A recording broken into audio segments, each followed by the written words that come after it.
보겠습니다. 느헤미야 8장 1절에서 12절 말씀 드리겠습니다.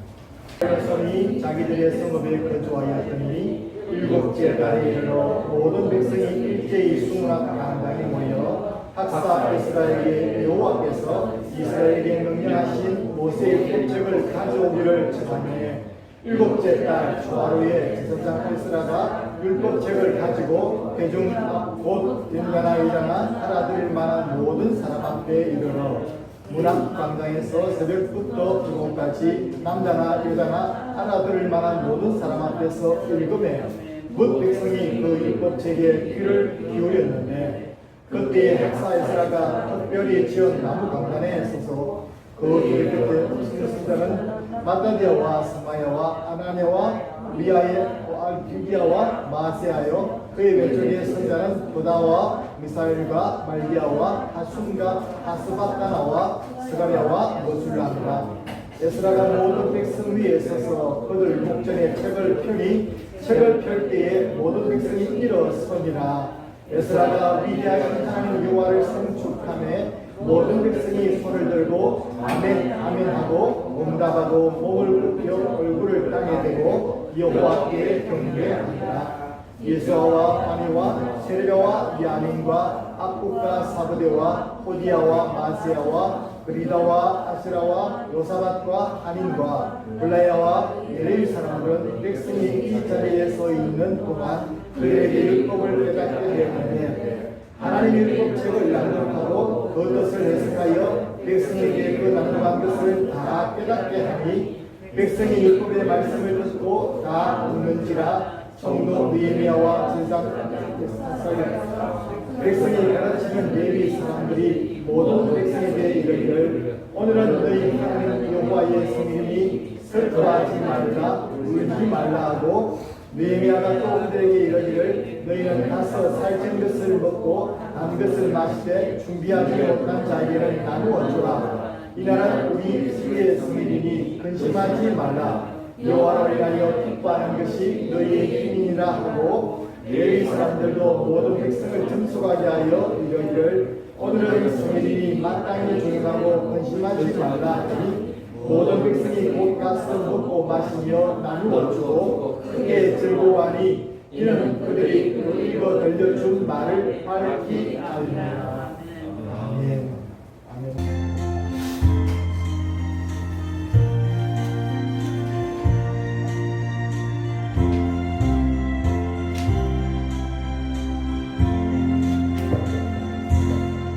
내 맘속에 있는 참된 영화는 누구도 빼앗을 수 없네.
기쁨의 회복이라는 제목으로 하나님의 말씀을 함께 나누기 원합니다. 누가 세상에 기뻐하지 않고 싶은 사람이 어디 있겠습니까?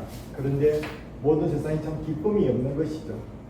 OECD 발표에 의하면 우리나라가 계속해서 OECD 국가들 가운데 자살률 1위를 기록하고 있다고 말합니다.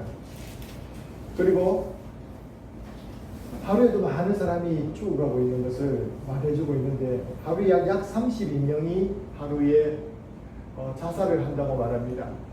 우리가 지금 되게 무서워하고 있는 코로나, 이 코로나가 아무리 무서워도 하루에 1일 사망자가 1명이든지 2명이든지 그렇죠, 그죠? 그런데 지금 우리나라의 자살이 하루에만 최소한 30명에서 32명 사이에 죽는다고 말합니다. 그럼 이 시간 1시간에도 어느 누군가 자살하기 위해서 자살을 시도하고 자살 시도는 더 많다는 거죠. 자살을 시도한다, 죽으려고 한다. 그런 그 마음이 지금 어떻겠습니까? 기뻐서 죽는 사람 아무도 없습니다. 그 마음이 참으로 안타깝죠. 참으로 이것이 세상의 현실이라는 것입니다. 우리나라가 남들보다 못 삽니까? 동남아 사람들이 그렇게 좋아하는 우리나라 같은데도 불구하고 이 나라가 어렵다는 것입니다. 그런데 우리나라만 그런 것이 아니라 많은 나라들이 자살률이 높다는 것을 말해주고 있습니다. 그런데 참 아이러니하게도 우리가 태어나면서부터 모두가 자살할 생각을 가진 사람 아무도 없었을 것입니다. 태어날 때는 어떻습니까? 얼마나 얼굴이 방긋방긋 웃는지 모릅니다. 그러면 진우가 우리 유아세를 받았는데 진우가 얼마나 얼굴이 환히 웃는지 모릅니다. 제가 옆에서 이렇게 하면 뭐가 그리 좋은지 까르르 웃는 걸 그래요. 여러분 어린아이 얼굴을 그래서 천사의 얼굴 같다, 하나님의 천국의 얼굴 같다고 말하고 하지 않습니까? 천국의 얼굴이 바로 이 어린아이가 같다라고 말하는 것은 그 얼굴에 항상 웃음이 만연하고 기쁨이 있다는 것입니다. 통계학자에 의하면 어린아이들이 하루에 한 300번 정도 웃는다고 말합니다. 그냥 평소에도 그냥 얼굴이 미소 띈 얼굴입니다. 우유를 가득 붓고 자고 있는 아이의 모습은 그냥 얼굴 붉고 있지만 아주 행복해하고 평온한 느낌이 들죠. 미소를 지으면서 자고 있는 모습을 볼 수 있습니다. 그런데 점점 나이가 들면 어떻습니까? 점점 나이가 들면 웃음의 빈도가 점점 줄어든다고 합니다. 그래서 하루에 잘 웃지 않는다고 합니다. 나이가 들수록 점점 줄어들어가지고 하루에 한 어른들은 성인 평균에 7번 내지 10번 정도 웃는다고 말합니다. 그런데 그 웃는 것도 좀 질이 좀 낮죠. 그냥 웃는 게 아주 좀 평이한 웃음이든지 썩소라고 부르죠. 그냥 자기 신체를 한탄해서 웃음이든지 그런 웃음이 많다는 것입니다. 그런데 우리 강수아 목사님 들어가셨지만 웃는 것이 얼마나 중요한지 모릅니다.免疫力도 키워주고 우리가 안면 근육 마비도 이제 막아주고 뿐 아니라 이 웃는 게 다이어트에도 좋다고 말합니다. 하루에 10번 이상씩 10초 이상 웃으면 아주 다이어트에 좋다고 말하면 혈액순환이 잘 되고 좋다고 해요. 여러분 많이 웃으시기를 주의 이름으로 축원합니다. 성경에는 기쁨이라는 단어가 엄청 많이 있습니다. 즐거움, 기쁨이라는 단어들이 성경에 참 많이 있습니다. 그리고 빌립보서에서는 더 바울이 기뻐하라, 옥중에 있으면서 성도들에게 기뻐하라고 말하고 있죠. 그렇게 기쁨을 푸시해주고 있습니다. 여러분, 그래 기쁨이 그냥 나오지가 않는다는 것입니다. 그래서 성경에 보면은 전도서 2장 말씀 보니까 솔로몬은 자기가 웃음에 대해서 연구를 했다고 말합니다. 웃음에 대해서 내가 참된 웃음을 갖기 위해서, 기쁨을 갖기 위해서 돈을 많이 들어보고, 여자를 많이 첫첩을 거느려보고, 또 자기가 좋아하는 음악을 많이 들어보고, 악사를 많이 들어보고, 또 궁궐을 새로 지어보고 많이 해보았다는 것입니다. 여러분 그렇지 않습니까? 지금 세상 사람들이 하는 것들이 어쩌면 좀 더 웃기 위해서, 좀 더 행복하기 위한 목표를 가지고 많이 살고 있습니다. 좀 더 넓은 평수의 아파트에 가면 좀 더 행복할까? 돈을 많이 벌면 좀 더 웃어볼까? 그리고 또 그런 것에 좀 도움을 얻지 못하면 좀 더 욕망을 채우기 위해서, 먹는 욕구를 채우기 위해서 맛있는 것을 먹으면 웃음이 나올까? 물론 그래요. 맛있는 거 먹으면 빙글에 웃음이 지어집니다. 근데 그 웃음은 그냥 육신 욕망을 좀 채우려는 것 뿐이죠. 우리나라에도 사업 사회가 많이 발달하면서 옛날에는 1차 산업시대였다면 지금은 중간에 들어서 경제발전 단계에서는 2차 산업 고공업들이라든지 그런 공장들이 많이 들었다면 지금은 어떤 산업이 많이 발달하냐면 제3차 산업, 서비스 산업이라고 그러죠. 서비스 산업이라고 하는데 가만히 보면 그 서비스 산업이 향락 산업이 주도하고 있어요. 그래도 정부도 사실 이런 것들을 좀 사람들이 은근히 부추기는 부분이 있는 거예요. 스포츠도 그렇지 않습니까? 그리고 또 경마와 경륜도 그런 거예요. 그죠? 근데 이렇게 해서라도 사람들이 웃고 싶어 하고 하는데 실제 삶은 그렇지 못한 것이 현실이라는 것입니다. 믿는 사람들이라고 좀 다를 수 있을 것 같습니까? 믿는 사람들도 좀 우리가 신앙이 바로 서지 못하면 우리가 기쁨을 잃어버리고 신앙생활하는 사람들이 많습니다. 억지로 신앙생활하는 사람들. 그렇지만 우리 교회 표현은 뭡니까? 예수 안에서 예수로 말미암아 주님 때문에 기뻐하는, 주님 때문에 행복해하는 교회가 되는 것이 우리 교회 목표니 우리 모든 성도들이 예수님 때문에 기뻐할 수 있는 저와 여러분 되시기를 주의 이름으로 축원합니다. 오늘 본문에는 그 예수님 때문에, 하나님 때문에 즐거움을 회복한 이스라엘 백성들의 이야기가 나오고 있습니다. 여러분, 본문의 배경은 바로 바벨론 포로 후 황폐화된 교회에 돌아온 백성들에게 일어난 일로 참된 기쁨이 회복되어지는 감격스러운 수문 앞 광장의 예배 현장을 우리에게 보여주고 있습니다. 예배 현장에서 기쁨이 일어났던 것이죠. 여러분, 기쁨이 있습니까? 있다면 그 기쁨은 무슨 기쁨입니까? 어떤 월급을 받아서 기쁨인 것입니까? 안 그러면 친구가 내가 잘해줬기 때문에 기쁨입니까? 우리의 기쁨의 한계를 초월한 하나님으로부터 내려오는 그 기쁨을 오늘 모두가 소유하고 그것을 발견하고 그것으로 말미암아 기뻐할 수 있는 이 예배 시간이 될 수 있기를 주의 이름으로 축원합니다. 여러분, 바벨론 포로 후기에 어떤 일이 벌어졌습니까?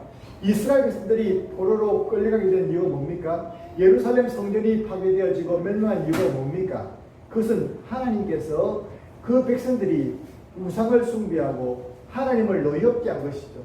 하나님 마음을 너무 아프게 한 것입니다. 선지자를 통해서 여러분 경고했지만 오히려 그 말씀을 전하는 선지자를 박해해버리고 하나님 말씀을 듣기보다는 애국을 더 의지하고 무기를 더 의지하고 하나님을 의지하지 않았던 것입니다. 그 결과 이제 예루살렘 성은 파괴되어지고 그들은 포로로 잡혀가게 됩니다.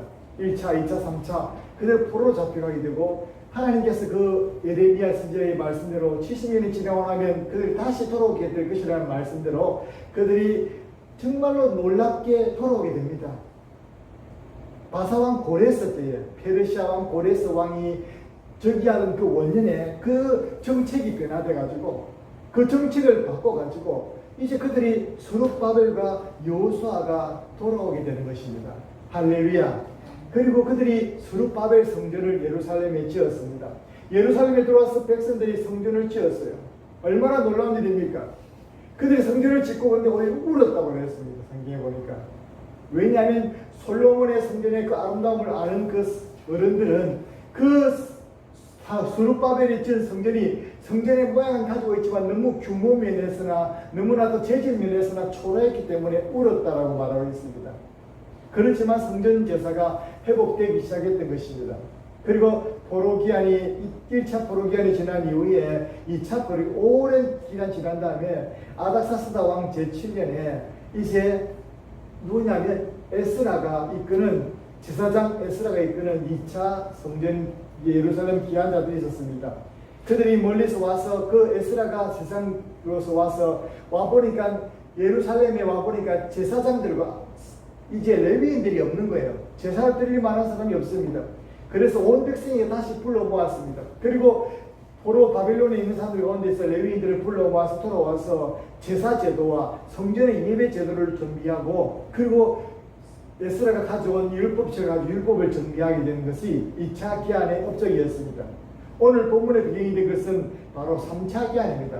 그 이후 또 지나서 아닥사스다 왕 제20년에 이제 느헤미야가 주축이 되어서 느헤미야는 누구냐면 아닥사스다 왕의 이제 술 맡은 간원장으로서 고위 간직이 있었습니다.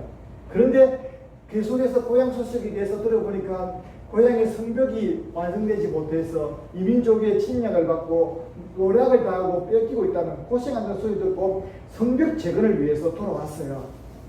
그리고 오늘 영적 부흥을 체험하는 사건이 오늘 본문의 배경입니다.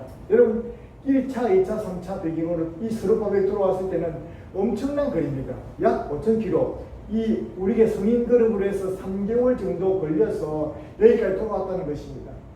3개월 정도 걸려서 돌아왔지만 느헤미야는 3일 딱 쉬고 3일 동안 쉴 동안에 백성들이 쉴 동안에 뭐 했냐면 3일 동안 밤에 나가서 성벽의 무너진 데를 보면서 하나님께 기도했습니다. 하나님, 이 성벽을 다시 지어야 되겠습니다.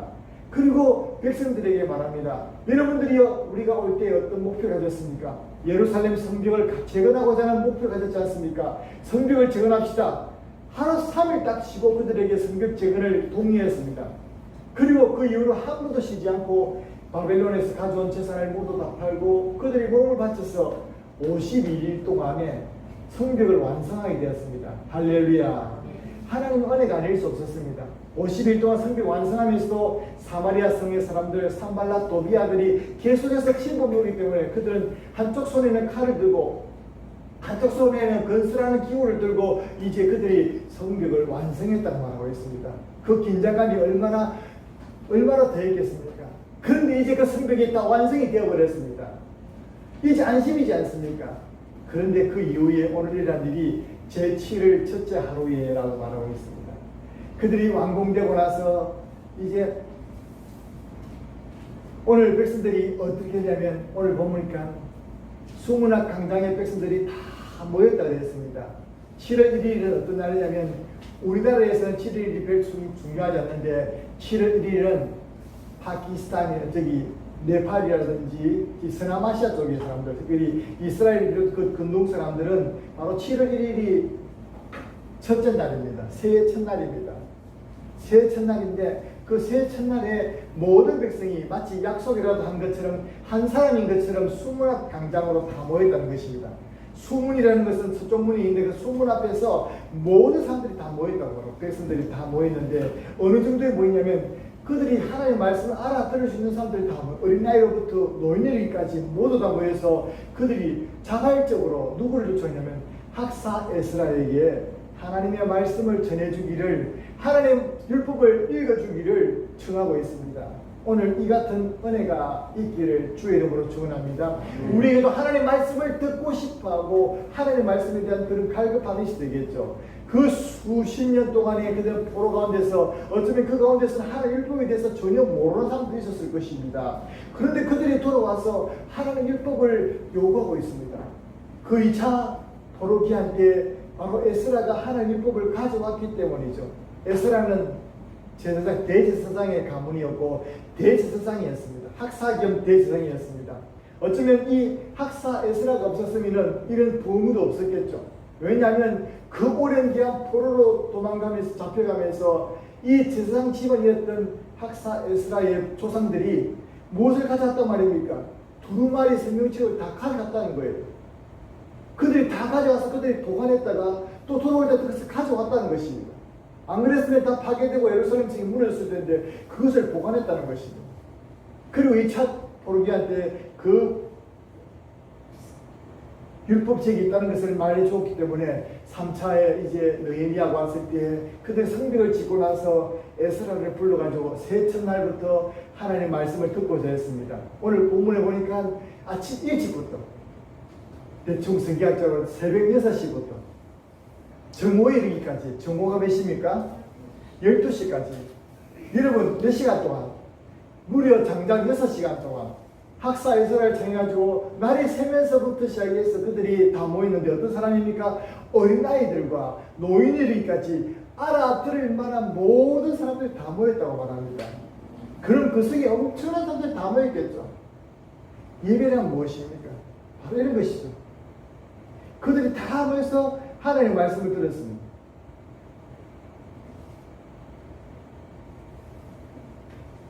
그들이 다 듣는데 오늘 본문에 보니까 특별한 장면이 있습니다. 학사 에스라가 율법책을 펴는 순간에 모든 백성이 일어서게 됩니다. 할렐루야.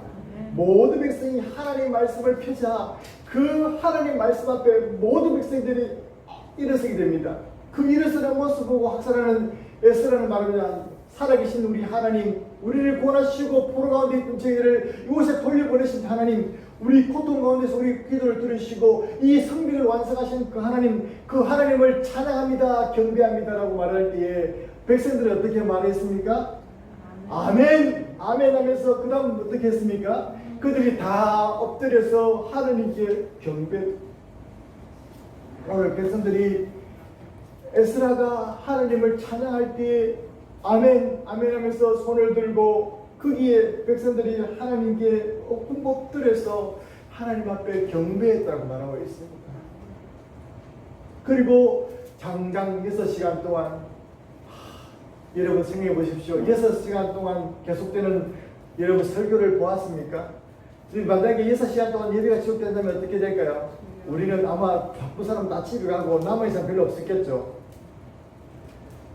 그런데 이들은 한 사람도 잘 빼지 않고 어린아이로부터 어린이까지 그 말씀을 다 들었습니다. 학사에서라는 레위인을 시켰습니다. 레위인을 시켜서 말씀이 그 많은 사람들에게 다 들려질 수 있도록 곳곳에 배치를 시켰습니다. 마치 부채꼴 마냥 그들이 다 배치를 시켜서 그들이 중간중간에서 학사에서라가 한 줄 읽고 나면 그 말씀이 전파될 수 있도록 전해질 수 있도록 특별히 후세대들은 그리고 포로 시대에 난 사람들은 특별히 아람어에 익숙하고 히브리어를 알아듣지 못하기 때문에 그것을 잘 알아들을수록 해석해 가면서 말씀을 들려줬다는 것입니다. 어떤 말씀을 들려주었을까요? 아마 신명기의 말씀을 들려주을 것입니다. 신명기의 말씀은 무엇입니까? 하나님께서 너희가 이 말씀들을 순종하면 너희들이 차지한 그 땅에서 큰 나라가 될 것이고 너희들이 복에 복을 받을 것이고 들어가도 복을 받을 것이고 나가도 복을 받을 것이다. 그렇지만 말씀을 불순종한 일은 너희들이 그 가운데서 망할 것이고 포로가 되어 갈 것이다 하는 말씀을 들었겠죠. 그것을 한 번도 들어보지 못했던 세대들이 하나님 말씀을 들었을 때 어떤 반응이 일어났습니까? 그들의 마음속에 감동이 되어서 그들이 울었다고 말하고 있습니다. 눈물을 흘리면서 그들 가운데서 걷잡을 수 없는 눈물로서 통회가 일어났던 거예요. 우리가 잘못했구나. 우리 조상들이 잘못해서 나라를 빼앗겼구나. 우리가 잘못 살아서 이 나라가 이 모양이 되었구나. 그들의 심령 속에 하나님 말씀을 들으면서 각성이 일어난 것입니다. 영적인 감동이 오고 각성이 일어나는 것입니다. 여러분, 이게 어떻게 기쁨으로 이어질 수가 있는 것입니까? 그때 학사에스라가 모든 백성에게 말합니다. 오늘은 여호와의 절일이니 사실은 절일이에요. 그것이 새해 첫 하루였기 때문에 그 7월달에는 7월 10일에는 또 이제 속죄일이 되고 6월절이 되고 다 되는 거죠. 대속죄일이 있고 초막절이지 않습니까? 이 첫 번째 절일이 너희들이 모두가 울지 말고 기뻐하라고 말하면서 백성들을 다독여주고 위로하게 됩니다. 그럴수록 백성들은 하나님께 더욱 더 느낌에 울게 되었고 그때 모두 레위인들은 함께 백성들과 함께 울어주면서 그들 부흥이 일어났던 거예요. 그러면서 함께 기뻐하고 그들이 말합니다. 너희들이 이곳에 올 때 준비한 모든 음식을 가지고 나누어라. 그리고 못 가진 사람은 못 가진 사람들에게 또 나눠주고 그리고 가진 사람들에게 가진 사람들에게 그것을 나눠주어서 함께 먹어서 기뻐해라고 하고 있습니다. 지금 이 살찌면서 고기를 기름진 것을 먹고 단 것을 먹으라고 오늘에게 말하고 있습니다. 그것은 뭐겠습니까? 성도의 교제가 이루어지는 것이죠. 그러면서 거기는 완전히 하나님의 놀라운 부흥의 장소가 되어버렸습니다. 그들이 영원히 살아났던 것입니다. 오늘 저는 이 말씀을 전하면서 우리에게도 이런 말씀에 대한 각성과 감동이 있기를 주의 이름으로 축원합니다. 여러분, 이것으로서 설교를 마쳐도 되겠지만 우리 한번 봅시다. 참된 기쁨의 목이 무엇입니까? 참된 기쁨이 어디서 왔습니까? 그것은 예배를 통한 참된 기쁨이 왔다는 것입니다. 예배를 통해서 그들이 예배가 회복될 때 성전에서 돌아왔지만 그들이 무엇입니까? 예루살렘 성전은 지었지만 성경이 완성되지 못했고 여전히 불완전한 가운데 있습니다. 에스라가 돌아왔지만 하나님 말씀을 가져왔지만 그들에게 들려주지 못하고 예배 제도만 준비했습니다. 예배 제도만으로 아니라 무엇이 하나님의 말씀이 에스라의 입을 통해서 모든 백성에게 들려질 때에 그것이 어른이건 아이건 모든 사람이 말씀을 듣고 그 앞에 반응하게 된 줄로 믿습니다. 하나님의 말씀은 어리니까 못 알아듣겠지? 아니요. 어린아이라도 하나님의 말씀을 들려주십시오. 그러면 그 아이가 듣게 되고 믿음이 생기게 될 줄로 믿습니다. 그래서 그들이 하나님의 말씀을 들을 때 저런 말씀 난 처음 들어봤는데 아마 그러면서 그 예배를 통해서 그들이 기쁨이 왔다는 것입니다. 오늘도 우리가 하나님께 예배를 통해서 주시는 기쁨이 있게 될 줄 믿습니다. 그들이 어떤 기쁨을 가졌습니까? 하나님의 기쁨의 말씀을 깨달았다는 것입니다. 왜 어떤 것이 깨달은 것입니까? 하나님의 말씀이 가슴에 영혼을 쳤다는 것이죠. 바로 그들의 형편을 살펴볼 때 왜 우리가 이렇게 고통당하고 왜 우리가 이렇게 약탈당하며 이렇게 수고를 당하며 살았던가, 왜 우리 조상들은 나를 빼앗겨서 그렇게 살았던가, 그게 이해가 되었던 것입니다. 바로 우리의 죄 때문이었구나, 우리들이 하나님의 말씀대로 못 살았구나, 우리들이 잘못했구나 해서 깨닫게 되었을 때 말씀을 깨닫게 되었다고, 그것을 깨닫게 될 때 바로 기쁨이 왔다는 것입니다. 여러분, 말씀을 깨닫게 되는 기쁨이 여러분 속에 날마다 있기를 주의 이름으로 축원합니다. 말씀을 깨닫게 되는 기쁨이 없으면 우리 영혼은 살지 못합니다. 웃음이라는 것 자체 있지 않습니까? 웃음이 무엇입니까? 순수 우리말이죠. 근데 웃음이라는 것 자체가 참 웃기는 이야기입니다. 웃음이라는 것이 뭐냐면 위, 숨. 웃음이라는 것은 위에서부터 내려오는 숨입니다. 가만히 그 누가 그것을 지었는지 모르겠지만 아주 참 이 오늘의 뜻을 보면서 저는 이렇게 해석이 되었습니다. 하늘로부터 내리시는, 하나님께로부터 내리시는 그 생기를 받을 때 우리가 기쁨을 가지게 될 줄로 믿습니다.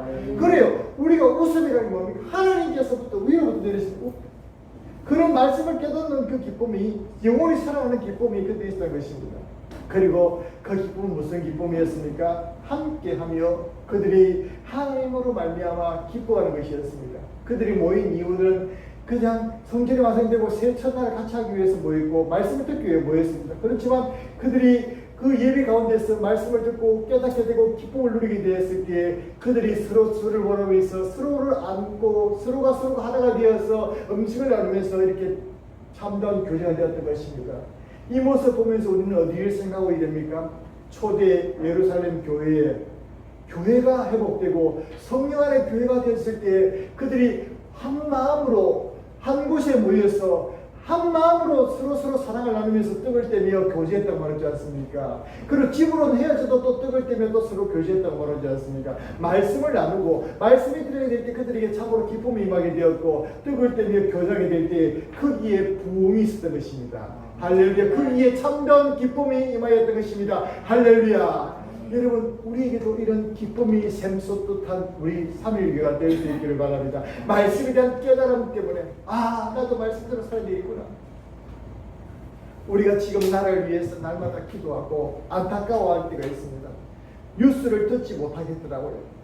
너무 이런 눈앞에 보이는 불의가 판을 치고 있고 불법을 자행하면서도 그들의 고개를 쳐두고 있고, 하박국이 아마 그랬던 것 같습니다. 이번 주 수요일 하박국에 대한 말씀을 함께 나눌 텐데, 하박국도 그 불의가 판을 치고 어려운 사람들이 꼬라다하는 모습을 보면서 안타까워했듯이 지금 이 시대에 왜 하나님께서 침묵하시는가 우리 마음속에 물음이 되지 않습니까? 그때 우리 하나님께서 우리 마음속 말씀을 주시니 우리의 자신을 돌아보라는 것이죠. 여러분, 우리 자신을 돌아볼 수 있기를 주의 이름으로 축원합니다. 그리고 하나님께 더 가까이 나갈 수 있기 바랍니다. 하나님을 기뻐하는 것이 너희의 힘이라고 말하고 있습니다. 하나님을 기뻐하시는 것이. 여러분, 우리는 참다운 기쁨을 회복하기 위해서 어떻게 살아야겠습니까? 말씀과 예배에 대한 바른 자세가 필요합니다. 어떻게 해요? 말씀을 사모하면서 나와야 됩니다. 갈급하면서 나와야 됩니다.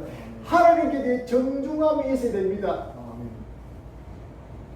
적어도 우리 하나님의 예배에 대해서는 우리가 하나님께 드리는 시간을 우리가 구별할 수 있는 그런 은혜가 있기를 바랍니다. 그리고 무엇이 우리를 예배를 해보고 기쁨을 회복합니까? 말씀을 듣고 눈이 열리고 깨달아져야 되기 때문에 우리 심령 속에, 마음 속에 성령께서 깨닫게 해달라고 날마다 기도해 주고 있습니다.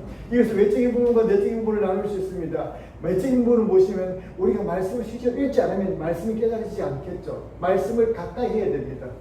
그리고 말씀을 가까이 할 때 어떤 자세로 나가야 됩니까? 오늘 백성들이 하나님의 말씀을 펴드니까 모두가 자리에 일어섰다고 말하고 있습니다. 말씀을 들을 때, 어릴 때 여러분들 한번 생각해 보십시오. 우리 초창기 성도님들이 말씀을 펼 때 어떻게 했는지 생각해 보십시오. 무릎을 꿇고 하나님의 말씀 앞에서 우리가 그렇게 살았지 않습니까?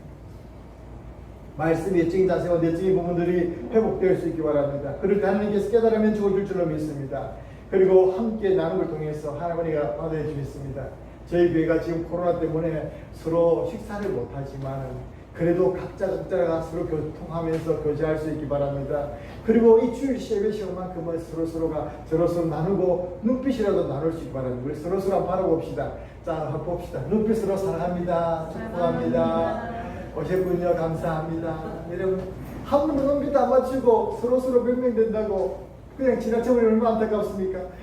오늘 오셨군요. 근데 그 사람하고 내 눈빛 안 마주쳤으면 반드시 한번 눈빛을 마주치고 가시기 바랍니다. 물론 저에게도 말입니다. 한번 여러분들 눈빛을 쏴주십시오. 너무 따뜻합니다. 얼마나 좋은지 모릅니다. 예. 우리가 The joy of the Lord is the strength. 여러분, 하나님께서 기뻐하는 것이 우리의 힘이라고 말하고 있습니다. 그리고 그들은 하나님께 더 꼴 속에 따르지 못한 부분이지만 그들이 하나님의 말씀을 듣고 그 다음날 됐는데 또 하나님의 말씀 들으려고 여러분 따로 에스라를 찾아갔습니다. 여러분 나중에 읽어보십시오. 에스라를 또 찾아갑니다. 왜요? 말씀을 듣기 너무 좋아해서 오늘 이런 은혜가 있기를 주의 이름으로 축원합니다. 우리 성경 필사를 통해서 많은 분들이 참여하고 있는데 성경 필사 하시는 분들 못 참여하고 있는데 말씀을 더욱더 사모할 수 바랍니다. 그리고 그들은 초막절을 처음 지켰다고 말하고 있습니다. 초막절 여러분 성전이 재건되어도 제사에 정비되어도 성벽이 재건되어도 온전히 회복되지 못했던 참된 기쁨이 말씀을 통해서 회복되는 과정을 보면서 우리도 이 어지러운 세상 속에 헛된 기쁨을 쫓지 않고 하나님을 기뻐하며 늘 샘을 얻고 샘솟던 은혜 가운데 살아갈 수 있기를 주의 이름으로 축원합니다. 여러분 하나님 감사드립니다. 오늘도 주님 이 어려운 형편 가운데 있지만 우리가 예배 드릴 수 있도록 도와주시고 이 예배 가운데서 하나님 은혜를 발견하게 하시니 감사드립니다. 하나님 성벽이 완성되었고 성전이 지어졌고 하나님 예배가 준비되었다 할지라도 말씀이 그들의 귀에 들려지시기 전에는 참다운 기쁨이 없었던 것처럼 우리에게 말씀이 오기 전에는 기쁨이 없고 웃음이 없다는 것을 알고 날마다 말씀을 사모하는 자들이 되게 하시고 예배를 통해서 기쁨을 누릴 성도들 되게 하시고 교회 공동체를 통해서 행복한 우리 성도들이 다 될 수 있도록 날마다 축복하여 주시옵소서. 우리 세상 속에 살아갈 때도 세상의 기쁨이 아니라 하느님으로 말미암아 기쁨으로 힘얻어 살아갈 수 있도록 저희들의 삶을 주장하여 주시옵소서. 오늘 오지 못한 성도들 어느 곳에 있든지 지켜주시고 이 또 주님께서 영상을 보는 성도들에게도 축복해 주셔서 그들의 신앙이 떨어지지 않도록 날마다 도와주시옵소서. 감사드리옵고 예수님 이름으로 기도드립니다. 아멘.